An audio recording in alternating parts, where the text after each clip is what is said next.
Hello বন্ধুরা, তো আজকে তোমাদের সাথে একটা নতুন রেসিপি শেয়ার করব।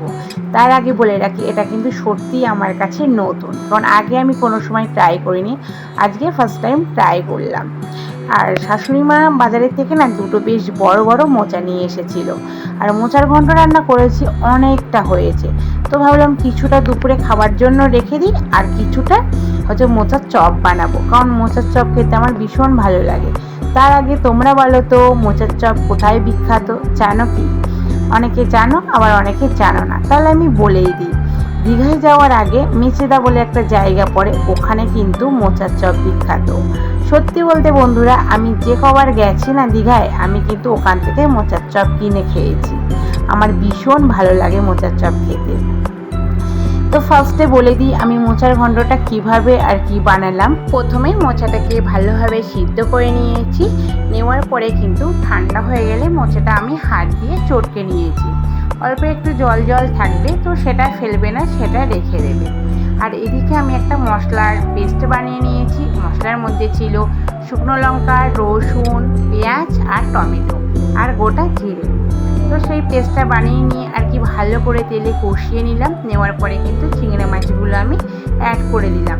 যখন মশলাটা আমার ভালো করে কষানো হয়ে গেছে, তারপরে আমি সেই সিদ্ধ করা মোচার ঘন্টটা দিয়ে দিলাম।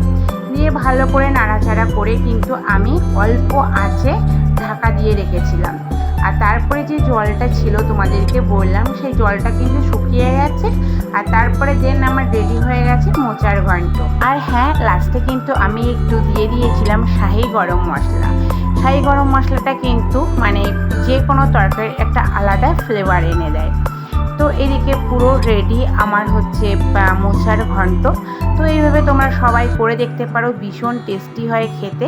আর কিছুটা অংশ আমি ঠান্ডা করতে দিয়েছিলাম, যে বললাম আমি মোচার চপ বানাবো ওই জন্য।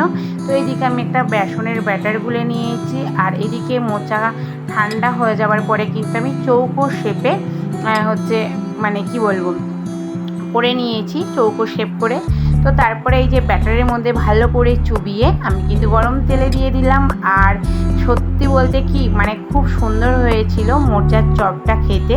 বাড়ির সবাই আর কি দুপুরে যখন মোচার চপ খেয়েছে, বিশ্বাস করো সবাই খুব আমার ভালো বলেছে যে সত্যি এত সুন্দর মোচার চপ হয়েছে, কি বলবো। আর এত কষ্ট করার পর মানে সবাই যদি আর কি রান্নার প্রশংসা করে, বিশ্বাস করো ভীষণ ভালো লাগে, মনের থেকে বলছি।